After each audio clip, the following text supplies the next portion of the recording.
কি হয়েছে মা? মা তোর কি হয়েছে? এমন করছিস কেন? কি হয়েছে? কি হয়েছে? দেখি, শান্ত হ মা। সমস্ত শরীর ব্যথা করছে। কেন?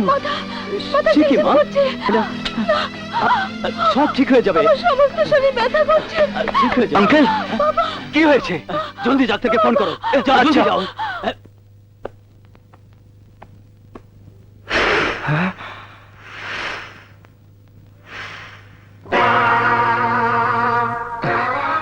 আজ তো অমাবস্যা। অমাবস্যার আগে হুজুর আমাকে যেতে বলেছিল। মেম সাহেবকে ওষুধ দেবে।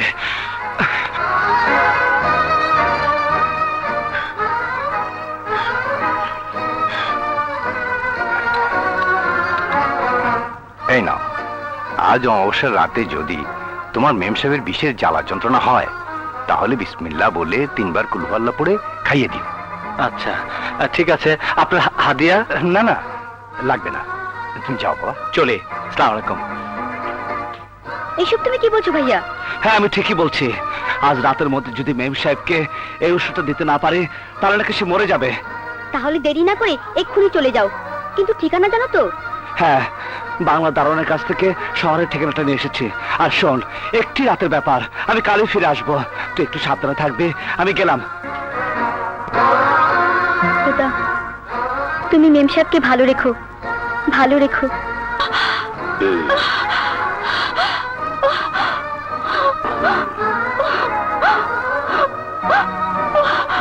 একটু জোরে জোরে নিঃশ্বাস না।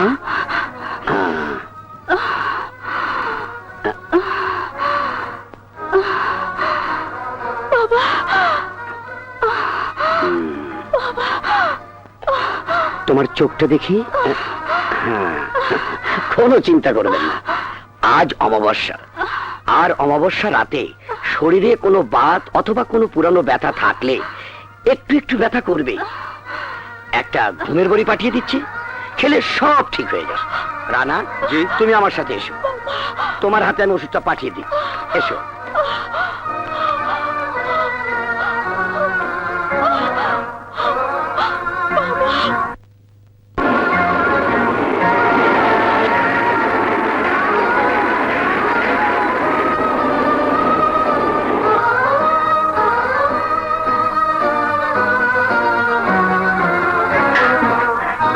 কোথায় যাচ্ছ? এই ঠিকানাটা দেখুন তো ভাই। এই রাস্তার সামনে 3টা বাড়ির পরের বাড়ি। আসি ভাই।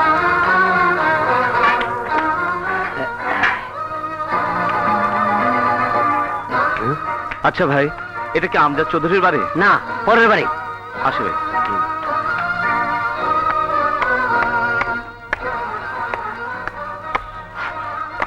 এই যে পুলিশ ভাই, এটা কি আমজাদ চৌধুরীর বাড়ি? হ্যাঁ। আমাকে একটু ওনার কাছে দিয়ে চলুন, না তো ওনাদের ভীষণ ক্ষতি হয়ে যাবে, ক্ষতি হয়ে যাবে। এই, তুমি থাকো।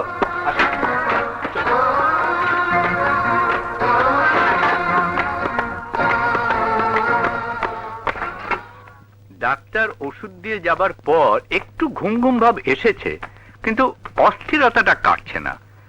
কি যে হয় কিছু বুঝতে পারছি না। স্যার, হ্যাঁ, যান কথা বলুন।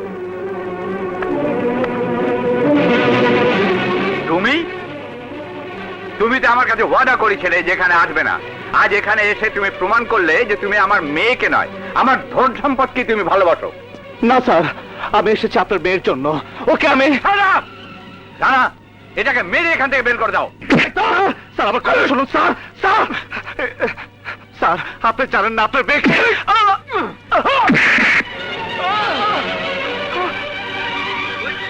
স্যার, স্যার,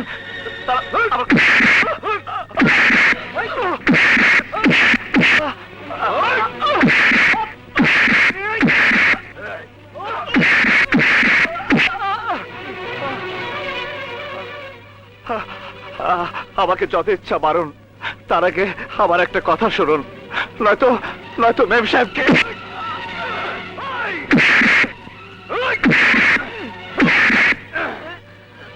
বেরো শুয়োরের বাচ্চা, বেরো! ওই!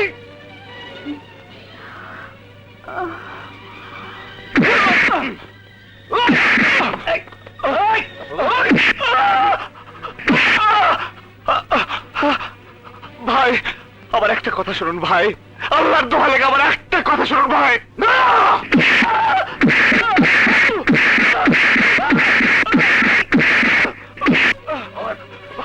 আমার একটা কথা শুনুন ভাই।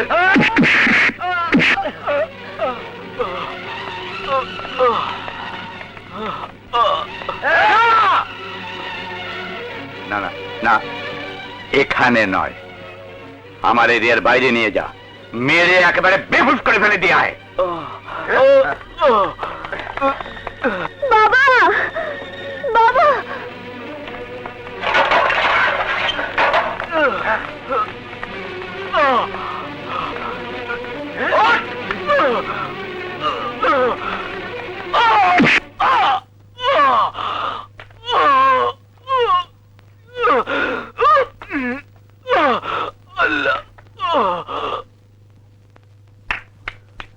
চল।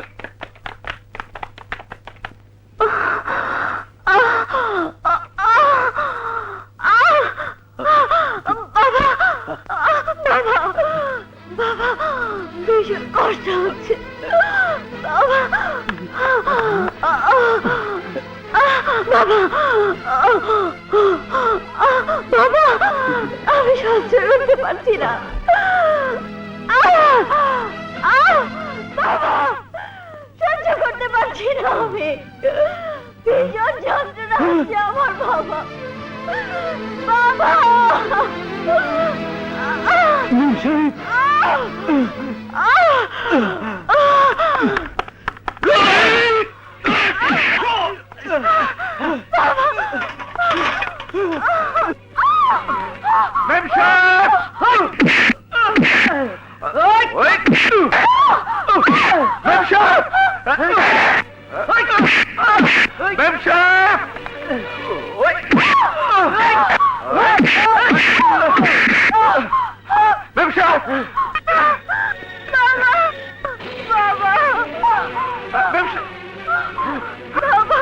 তুই আবার এসেছিস, চলে যা এখান থেকে।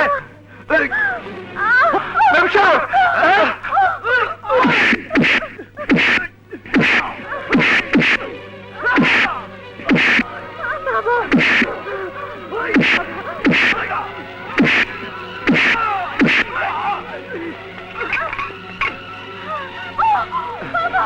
ম্যাম সাহেব, ম্যাম সাহেব, ম্যাম সাহেব,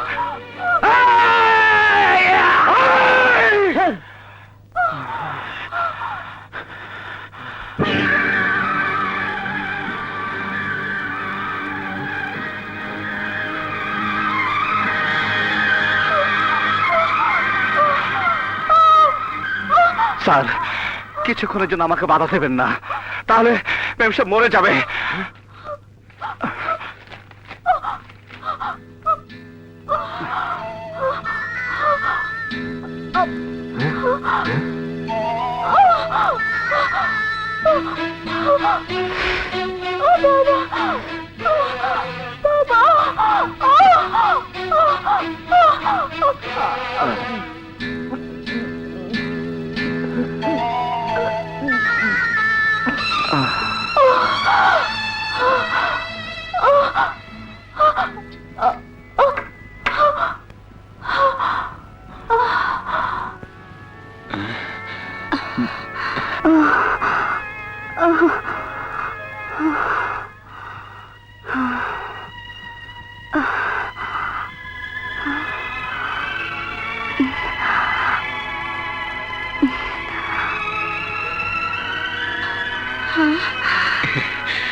রাজা, ম্যাম সাহেব,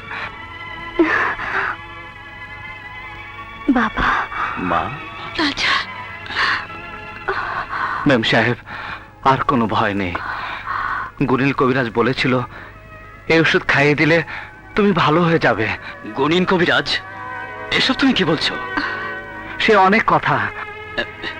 মা, তুমি বিশ্রাম করো, তুমি আমার সাথে বাইরে এসো।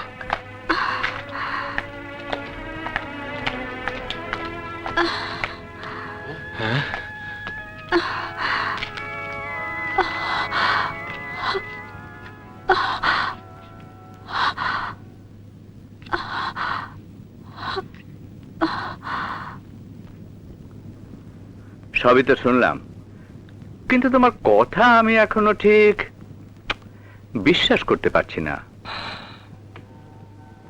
স্যার, যদি আমার কথা বিশ্বাস না হয় তাহলে সে গুণিন কবিরাজকে জিজ্ঞেস করলে সব জানতে পারবেন। আঙ্কেল, আমার মনে হয় ও রিটাকে পাবার জন্য জাদুটোনা করেছে। তুমি চুপ করো।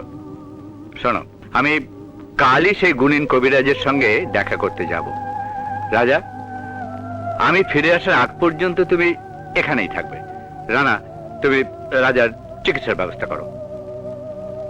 রাজা আপনাকে যা বলেছে তা একেবারে চাঁদ সূর্যের মতো সত্য। ও, আর যা শুনলাম তাতে রাজা যদি সময় মতো আপনার ওখানে পৌঁছতে না পারত তাহলে আপনি চিরদিনের জন্য মেয়েকে হারাতেন। হ্যাঁ, আচ্ছা, ভবিষ্যতে যদি আবার ওই রকম বিপদ হয়? ইনশাল্লাহ হবে না, আল্লাহর উপর ভরসা রাখুন। তাহলে আমাকে অনুমতি দিন, আমি আসি। আসুন। আসসালামু আলাইকুম। ওয়ালাইকুম আসসালাম।